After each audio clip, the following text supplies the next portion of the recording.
A gente vai falar do modo Pro, a gente vai falar do modo Pro ali, que é só para entender, mas porque tem vários celulares que às vezes não mostram esse modo Pro, não tem esse modo Pro, mas a gente fala que basicamente, que nem a gente está falando desde o início, você tem uma câmera quase que profissional dentro do seu celularzinho, entendeu? Então esse modo que você vai ver na apostila, o modo Pro ou cinemático, né? É um modo que mostra literalmente o layout até de uma câmera que a gente usa hoje em dia, né?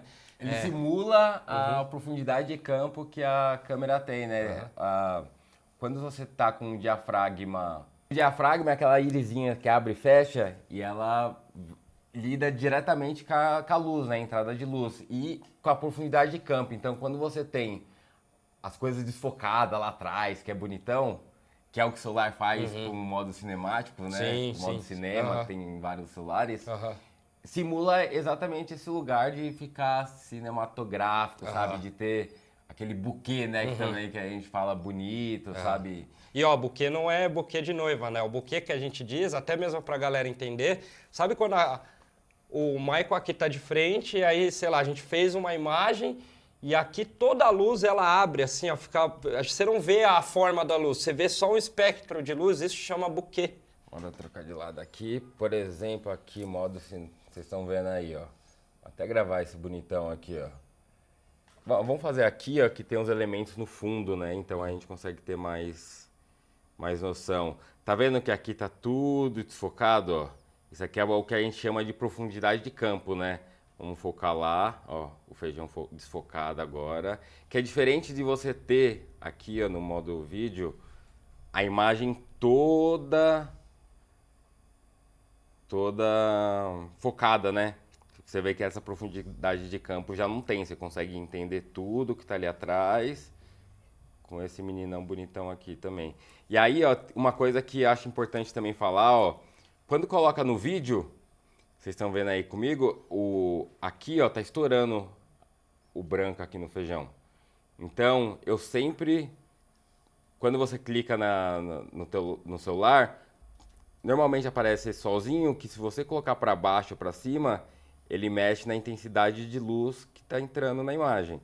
Então, ó, só de tirar um pouquinho da luz, já vê que não tem mais estourado aqui, você tem mais informação da pele do feijão. Uma coisa que eu gosto de trabalhar muito também é com a sombra, então tá vendo aqui, de um lado o feijão tá um pouco mais de sombra, do outro lado um pouco mais iluminado. Outra coisa que acontece muito também é quando você está gravando, quando você só clica, ele vai mudando conforme ele vai entendendo.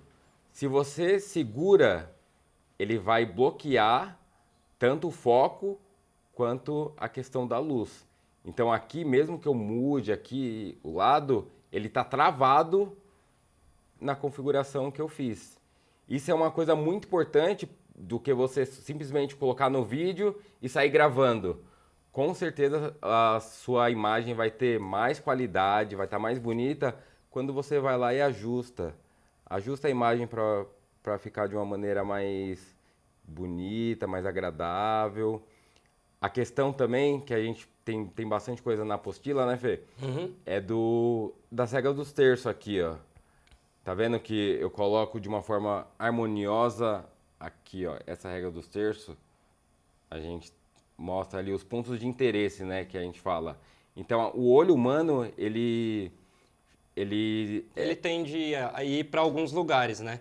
Então, a questão que o Michael está falando da regra dos terços é justamente isso, você colocar aonde você quer o seu ponto de interesse para enfatizar, de repente, numa entrevista ou num depoimento, você enfatizar as coisas de um jeito mais harmonioso também. Por exemplo, numa entrevista, você vai ver muito que o cinegrafista e o diretor colocam o entrevistado na esquerda, ou no canto da esquerda ou no canto da direita, para às vezes também na questão aqui no canto entrar o nome dele, o nome da pessoa que está falando de um jeito harmonioso. Ó, um exemplo prático, Fê. Se você conversar olhando para mim desse lado, olha como fica esteticamente diferente. Você tá olhando para cá, eu tô na regra dos terços do ponto de interesse da direita. Sim. Agora, olha para cá, E olha como fica mais harmonioso você ter o respiro, esse respiro todo aqui da imagem, do lado que você está olhando a imagem. Sim, exatamente. Então, ela fica mais harmoniosa, o olhar ele fica mais natural. Parece que fica até mais organizado, né? Isso. Tipo, falando assim, às vezes a gente tá falando até, parece um bicho de 7 cabeças, mas não, você vai com o tempo, você vai começar a entender de uma maneira, você vai começar depois dessa aula a ver de outros olhos. Até porque a regra dos terços, ela é utilizada para diversos tipos de situações, né? Por exemplo, a gente vê as linhas guias, né? Geralmente, vamos pegar um exemplo fácil de linha guia, talvez seja quando você vê uma imagem certinho de uma arquitetura, né? Que, só para ter esse exemplo fácil, que é da onde ele quer mostrar o foco principal. Sei lá, de repente é uma fachada de um prédio chegando na porta do prédio. Então aquilo que ele está fazendo é uma linha guia natural. Montanha, às vezes você pega 2 montanhas e um lago no meio. Então a margem do lago é a linha guia, né? Sei lá, um aspiral, né? Com uma escada que está subindo, descendo, tal, que você pode subir e descer, né? Faz um cardio, inclusive, né? Um cardio bom. Então você quer mostrar, de repente, dar o foco no meio. Então são linhas naturais que a gente encontra por aí. Então até o exercício que a gente faz veja, sem pegar o celular primeiro, mas veja como que seria você achar linhas guias dentro da sua casa ou no caminho do seu trabalho e o que você pode fazer a condução para aquilo. A fotojornalismo também, dependendo do que for, é muito legal, porque eles têm é meio que uma comunicação comparada assim mesmo, né? De você levar a imagem a um lugar, a um ponto de interesse, né? Isso é bem doido, assim. Eu tenho certeza que a partir de hoje, dessa explicação aqui que a gente deu sobre isso, você vai começar a ver as coisas até com uma questão mais cinemática, né? Você vai ver as coisas de uma maneira mais tipo... Toda hora você vai querer ver, pô, isso daqui dá uma cena da hora. Você vai olhar um canto, isso daqui também dá uma cena da hora. Aí depois que você começar a entender isso, de fato, pega o seu celular e começa a fazer essa... Identificação, né? Dentro da fotografia, onde tem essa... Até na própria apostila a gente tem vários exemplos, várias imagens que mostram um pouco dos enquadramentos e da composição, né, dentro dele. Uma coisa interessante de entender é que quando a gente começa a estudar fotografia, edição, vídeo, a gente nunca mais vê um conteúdo da mesma forma. Não né? vê, não vê. A gente se torna chato. Igual quando a gente tá vendo com meu pai, né? Olha ali aquele enquadramento, olha aquela luz, olha... Fala Nossa, de tudo. meu! Take, meu! Você fica, que take, cara? Que take? Bom, vamos aproveitar também, pedir para você dar aquela olhada na apostila e voltar para a gente também falar um pouco de enquadramento, plano. Agora, que plano você tem, meu irmão? Plano perfeito. Inclusive, ó. Já saiu até. Claquete, plano perfeito. Plano perfeito. Que é legal também mostrar, a claquete, ela acaba sinalizando, né? Um pouco... Isso aqui é muito mais para edição, para você saber que data, que plano, a sequência e você conseguir seguir o roteiro. Bom, vamos voltar aqui. Sim. Bora falar de planos. Planos e ângulos, né? Que é isso, né? Plano não é aquele plano de fato, né? Que você vai sair planejando, mas ao mesmo tempo você vai planejar. Claro. Mas é mais na questão. Então entenda que assim, o plano você vai pensar ainda numa forma horizontal da imagem. Então a gente tem 3 planos principais, né? Que é o plano fechado. Eita. Super close aqui, Super close. Tá perto, ó. E aí, como é que eu tô? Plano fechado. Temos o plano médio, mas só um minutinho. E temos o plano vai mais para trás, vai para trás. Temos o plano aberto do Michael, ó, tá vendo? Esse menino bonito aqui está no plano aberto. Então vamos recapitular. Lá atrás, plano fechado, temos o plano médio e temos o plano aberto. Dá uma sambadinha. Ô, Fê, rapidinho. Antes de eu sambar, eu vou sambar pra você. Só para mostrar pro pessoal, você fez os planos com o movimento do corpo. Isso, exatamente. Existem várias formas de você conseguir fazer esse enquadramento, né? Esse plano. Que nem você foi no movimento, aqui um plano fechado, vai indo no movimento, que inclusive a gente tem esse movimento de zoom out. Então lembra aqui, ó, zoom. Zoom in, zoom out. Então o Fê veio de um plano fechado, passou pelo plano médio e foi para um plano aberto. Mas você pode usar o recurso da lente da câmera. Então, coloca num plano aberto, Fê, por favor. Tá no plano aberto aqui. Plano aberto. E aí, essa câmera, ela tem esse recurso de ter mais lente dentro do celular. Então, coloca em uma outra lente. Ó, eu vou aqui do aberto, vou tentar fazer um médio aqui, ó. Pronto, fiz um plano médio aqui. E aí, ele conseguiu fazer esse plano sem usar o movimento. Ao mesmo tempo, ele não tem o movimento de câmera, ele tem um plano fixo ali direto. Vai para um plano fechado. Espera aí que eu vou fechar mais aqui. Aí... E aí um plano fechado para vocês entenderem o recurso da câmera. Exatamente. Então eu vou de novo aqui. E agora eu fui para o plano fechado, Michael. Tá. Dentro dos planos, existem várias nomenclaturas, né? De plano aberto, os 3 que a gente falou. Mas também tem um contra-plongé e o plongé. O que é isso? Isso já são ângulos, né? Já são ângulos, Que a gente tem até na apostila...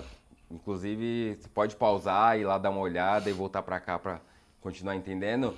Tem vários tipos de plano, né?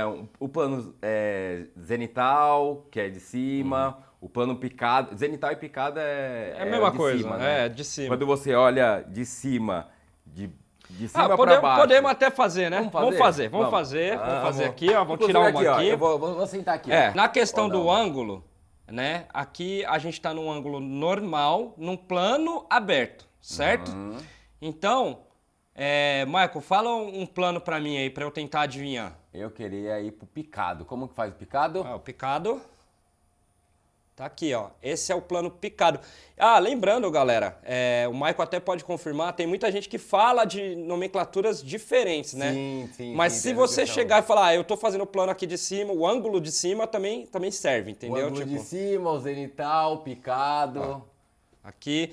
E aí a gente tem um outro nome que é muito bonito, né, Michael? Que a galera fala, é o plongé e o contra-plongé, né? Ou, como é que é? Contra-picado e tal. Tem a galera que faz tudo diferente. Então, são os ângulos mais diagonais, né? De cima para baixo e de baixo para cima, né? O plongé de cima para baixo, então... Não, de cima para baixo mesmo. O plongé tá aqui, de cima para baixo. Contra-plongé, de baixo para cima. Não, e detalhe, isso é muito legal de mostrar. Olha a diferença aqui do Maicon, como ele cresceu na cena. Então, existem alguns planos que eles têm essa capacidade de nos engrandecer ou nos diminuir, depende muito do que você quer dizer. No caso aqui, o Maicon parece que tem 2 metros de altura, né? Grandão. Agora, se eu fizer isso daqui, ó... do mesmo jeito eu vou ficar. Ele deu um outro tipo de estética pra gente. Então, parece que ele é pequeno. Então, até às vezes, essas imagens, elas são muito usadas num filme, por exemplo, para mostrar que é o oprimido e o opressor, né? Então, o opressor aqui, e o oprimido aqui, né? Tipo, chorando. Muito diretor usa isso, né? Mas se você tiver ainda na dúvida... Cadê meu banco? Peraí. Mas se você tiver ainda na dúvida sobre planos e ângulos, você vai ver que na internet tem muita coisa, né? E nossa apostila também tem muita coisa. Mas pensa assim, planos, pensa nos principais, que é o plano fechado, médio, aberto, e alguns ângulos que aí você denomina do jeito que você achar melhor, né? Eu acho que aqui também tem que ter essa tradução, né? Porque às vezes você vai estar sozinho, você não vai precisar ficar falando contra-plongé, não sei o quê. Falar, eu fiz um ângulo de baixo para cima, lembra que algumas coisas você vai enaltecer e outras coisas você vai diminuir, né? E na dúvida começa pelo básico, né? assim. O bem entendeu? feito ali, eu sou muito desse lugar de... Primeiro faz o básico, feijão com arroz ali. Na captação, é importante falar isso, Fê.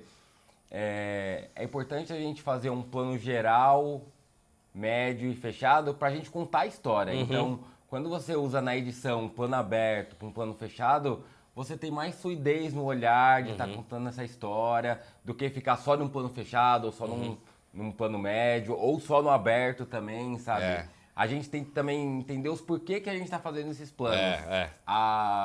O audiovisual, acho que ele lida muito com esse lugar de por que a gente está fazendo o audiovisual, para quem que a gente está fazendo.